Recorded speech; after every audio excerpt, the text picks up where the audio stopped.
Bonjour, je vais vous présenter une partie de ce que j'enseigne lors de mes ateliers de méditation. Donc aujourd'hui, je vais vous parler plus particulièrement de la posture. Donc une méditation, ça se décompose généralement en 4 grandes parties. La première, c'est la prise de la posture. La deuxième, c'est mettre une bonne attention, donc une motivation par rapport à la méditation. La troisième, c'est vraiment le cœur de la pratique, c'est la méditation proprement dit. Et la troisième, c'est ce qu'on appelle les dédicaces, c'est-à-dire orienter son esprit et dédier l'énergie et le temps et l'implication que nous avons fait. Donc la première, la posture. Quand on médite, on peut méditer de différentes manières. On peut méditer sur une chaise autant que sur un coussin. Il est néanmoins recommandé de ne pas, au départ, pour les débutants, méditer allongé, parce qu'on a besoin d'avoir un esprit actif lorsqu'on médite. Donc, et actif, ça veut dire généralement avoir la colonne vertébrale droite et verticale. Donc, pour quand vous voulez apprendre à prendre la posture, le premier principe, c'est de comprendre que la prise de la posture doit être confortable. Dans certaines traditions, la prise de la posture est très codifiée. Dans celle que je suis, le but, c'est d'avoir une prise de posture qui permet la méditation. Donc, la première chose qu'on fait, c'est tout simplement s'asseoir, soit sur une chaise, soit sur un coussin. Si vous êtes sur une chaise, vous vous mettez à l'avant de la chaise, le dos indépendant du dossier de la chaise. Généralement, je vous conseille d'être sur le bord de la chaise parce que comme pour un coussin, le bassin, si vous imaginez que là, ce sont vos fesses avec les deux ischions, les deux pointes du bassin, et ça, c'est l'avant du bassin. Il faut en fait que votre bassin, les pointes des ischions soient légèrement au-dessus de l'avant du bassin. C'est pour ça qu'on se met aussi sur l'avant du coussin et pas au milieu. C'est pour que déjà notre bassin soit légèrement, alors là j'exagère un peu, mais légèrement l'arrière plus haut que le devant. Ça nous aide ensuite pour la colonne vertébrale. La deuxième chose que vous faites, une fois que vous êtes assis, si vous êtes sur une chaise, c'est les pieds bien à plat sur le sol. Si vous avez besoin de coussins pour avoir les pieds bien à plat, vous mettez des coussins sous les pieds. Si vous êtes sur un coussin et un tapis, la première chose que vous devez faire, c'est régler la hauteur du coussin. Suivant, vous allez faire des essais. Et suivant la hauteur, vous verrez que vous serez plus ou moins confortable, notamment au niveau de la circulation sur les cuisses et au niveau des jambes. Et également que votre dos sera plus facile à mettre en position verticale. Donc, quand vous êtes, je vais juste vous montrer la position des jambes. Donc, les jambes, elles peuvent être de différentes manières. Soit vous la mettez comme ceci, c'est-à-dire vous avez une jambe ici qui est repliée et vous avez l'autre qui est devant. Elles se croisent pas. Vous ne mettez pas les chevilles comme ça, sinon vous allez couper la circulation. Vous les mettez en parallèle, comme ça. La deuxième position, c'est vous prenez une des jambes, celle-ci, vous mettez le pied sur une des cuisses, tranquillement. L'autre, elle reste exactement dans la même posture. La troisième position, qui est dite la position du lotus, si vous la faites, vous ne devez jamais forcer sur vos articulations. Vous prenez une première cuisse, vous mettez sur une première jambe, vous mettez sur la première cuisse, vous prenez l'autre jambe et vous la mettez sur l'autre cuisse, le pied. Donc vous avez les deux pieds qui reposent sur vos deux cuisses. Cette dernière posture, elle permet vraiment la circulation optimale de l'énergie. Mais elle demande de l'entraînement. Donc au départ, je vous propose la première posture. Si vous avez besoin, si vous êtes souple et vous êtes habitué, allez progressivement sur la deuxième, puis la troisième. Mais soyez très doux avec vous-même, y compris sur le niveau de la posture. Une fois que vous avez pris votre assise, donc normalement vos genoux, ils reposent sur le sol. Si vous n'êtes pas assez souple quand vous êtes sur un coussin, vous pouvez mettre là aussi des aides, donc des petits coussins, un peu d'épaisseur en dessous. L'idée, c'est vraiment que vos genoux soient vraiment posés sur un support. Sinon, s'ils sont en l'air, vous allez avoir mal à la fois sur le bas du dos et au niveau des cuisses au bout d'un moment. Une fois que vous avez pris cette posture, donc tout simplement assis en ayant bien le bassin mis légèrement, on va dire en avant, et ben vous allez poser votre attention. Donc la première partie de la prise de la posture, c'est tout simplement vous laissez votre attention se poser sur les sensations corporelles du bassin jusqu'au bout des pieds. Vous ressentez le contact de vos pieds sur le sol si vous êtes sur une chaise, le contact de vos jambes sur le tapis si vous êtes sur un tapis.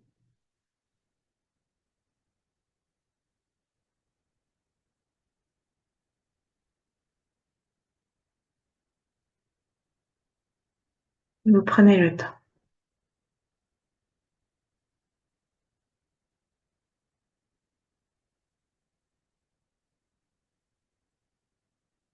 Généralement, en portant l'attention, vous laissez votre corps se détendre.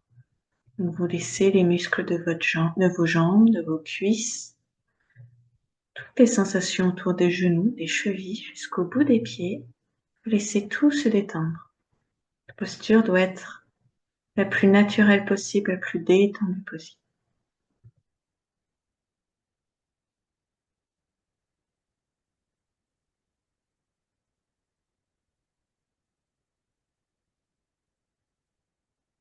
Une fois que vous avez fait ça, vous allez régler à nouveau un petit peu le bassin. Parce que le bassin, il peut être soit légèrement en avant, soit en arrière, soit à gauche, soit à droite. Et la posture du bassin va enclencher toute la posture de la colonne vertébrale.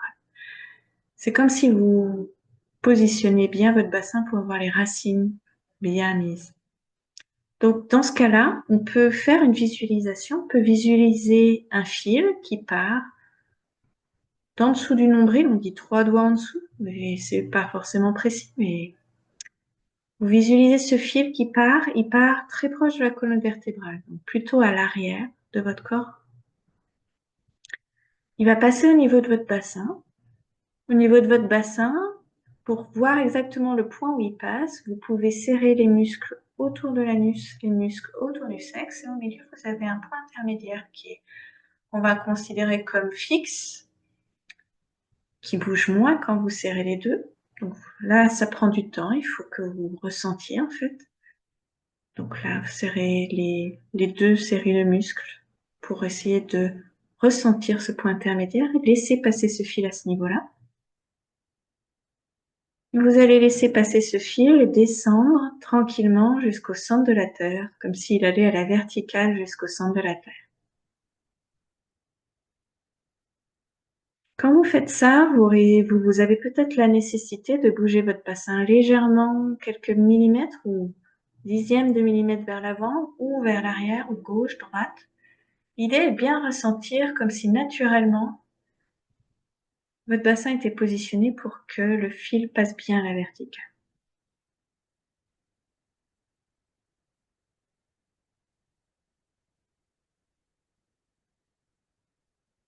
Une fois que vous avez fait ça, généralement je laisse plus de temps, mais pour prendre le temps, vous allez porter votre attention sur la vertèbre qui est juste au-dessus du bassin. La première, celle qui est juste au-dessus. Et vous allez étirer cette vertèbre, donc vous gardez cet ancrage et vous l'étirez vers le ciel, comme si on la décollait légèrement. Là encore, vous pouvez régler millimètre par millimètre, gauche, droite, devant, derrière. Donc là, vous prenez le temps également.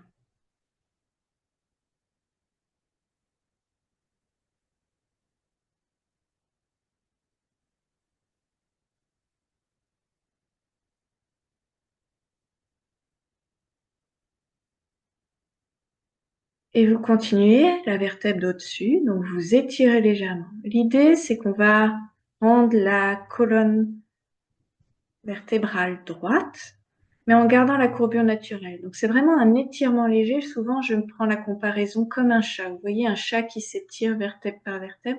C'est la même chose que vous devez faire. Donc c'est un équilibre, ce n'est pas un garde-à-vous, c'est pas quelque chose qui est hyper rigide et qui crée des tensions. C'est pas non plus un relâchement. C'est une posture dynamique, on va dire. mais qui ne demandent aucune tension. Donc progressivement, vous faites cela le long de votre colonne vertébrale. Si vous avez des tensions au niveau de la colonne vertébrale, portez juste l'attention et vous laissez vos muscles se détendre.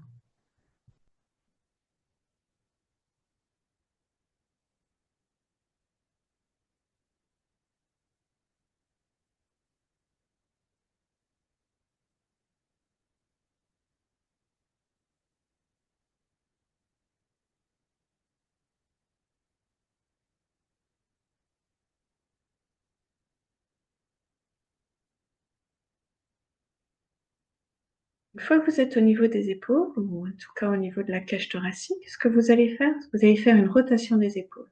Donc les épaules, vous allez les mettre en avant, vers les oreilles, en arrière, et vous les posez.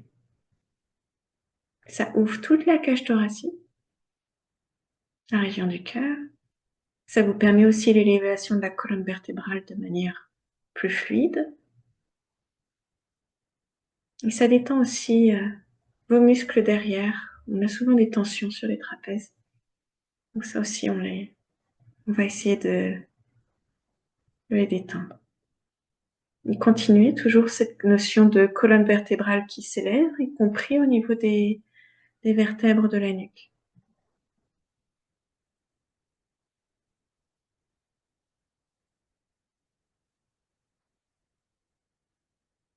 Maintenant, sur la position des mains. Classiquement, on peut mettre les mains tout simplement posées sur les genoux, la paume sur les genoux.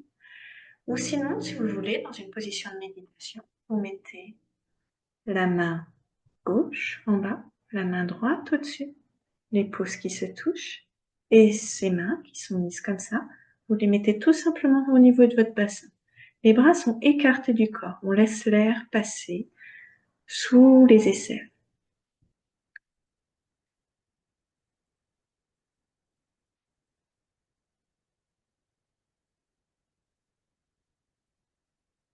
Maintenant, on va aller au niveau de la tête. Au niveau de la tête, on dit qu'elle est juste posée sur l'alignement des vertèbres. Si vous avez vraiment fait cet étirement jusqu'au bout de la nuque, normalement, votre tête, vous allez la poser et vous allez avoir le menton, on dit, légèrement rentré. Donc, si vous mettez ce menton comme ça, là, par contre, ça va créer des tensions derrière et puis vous allez aller vers la somnolence. Si à l'inverse, vous avez la tête trop en arrière, là, à l'inverse, vous allez avoir d'autres tensions qui vont arriver et vous allez avoir de l'agitation dans votre esprit. Donc, la posture, elle est en lien aussi avec l'esprit. Donc, on dit le menton légèrement rentré. Moi, j'ai toujours l'habitude d'imaginer toujours ce fil qui continue de l'alignement des vertèbres jusqu'au niveau du ciel. Ça permet d'avoir la bonne posture.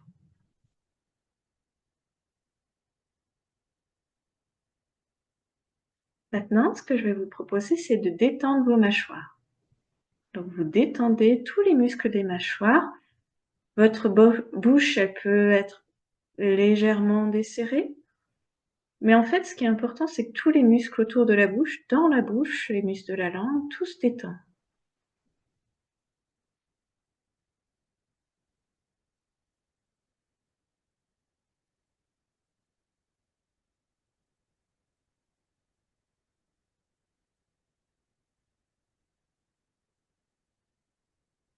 Ensuite, la langue, vous la posez, le bout de la langue, derrière les dents du haut, sur le palais. Ça évite une trop grande salivation quand vous faites des méditations un peu plus longues. Mais restez totalement détendu. Continue. On va monter notre attention au niveau des yeux.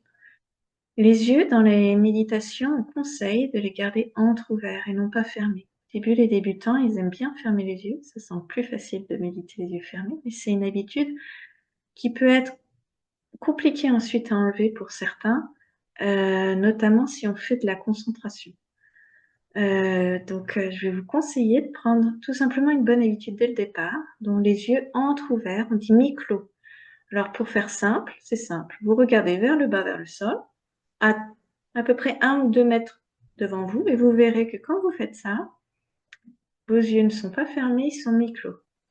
Et vous détendez, vous n'avez pas besoin de réfléchir mi-clos, vous regardez juste devant vous à 2 mètres, Et vous détendez tous les muscles à l'arrière des globes oculaires, les muscles des yeux, vous détendez. Et quand je dis regarder, vous n'avez pas besoin d'observer quoi que ce soit. C'est juste les yeux ouverts. Mais si vous avez des lunettes, vous enlevez vos lunettes. Vous pouvez regarder flou. C'est le but, c'est juste d'avoir de la lumière qui rentre.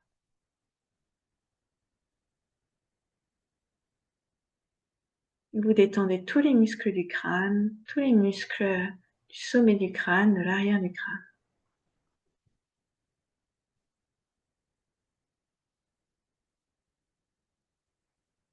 Et le dernier point de la posture, c'est la respiration. Donc vous allez laisser votre respiration être, c'est-à-dire que vous ne cherchez pas un rythme ou à la contrôler, vous la laissez aller à son rythme. Avec un inspire, un expire, vous allez ressentir peut-être que vous avez des pauses entre l'inspire et l'expire. Et vous laissez tout simplement l'ensemble de votre corps respirer. Qu'au départ, vous portez l'attention au niveau du ventre. Le ventre, il se gonfle à l'inspire, il se dégonfle à l'expire normalement. Certains ont une respiration inversée. C'est important, si vous avez besoin, vous mettez les bras, les mains sur le ventre pour sentir. L'inspire, ça gonfle. Expire, ça dégonfle.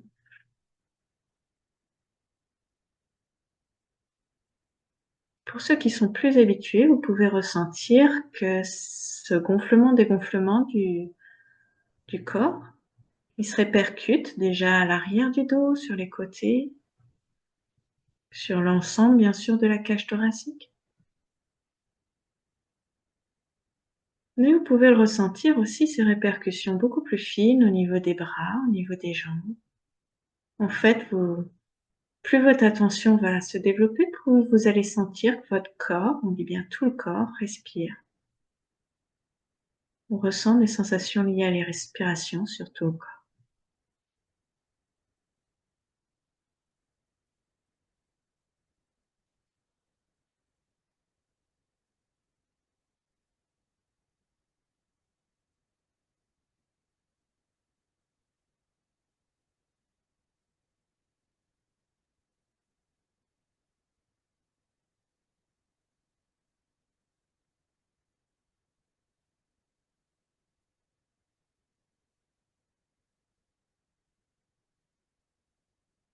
Voilà, vous avez appris à prendre une posture de méditation correcte.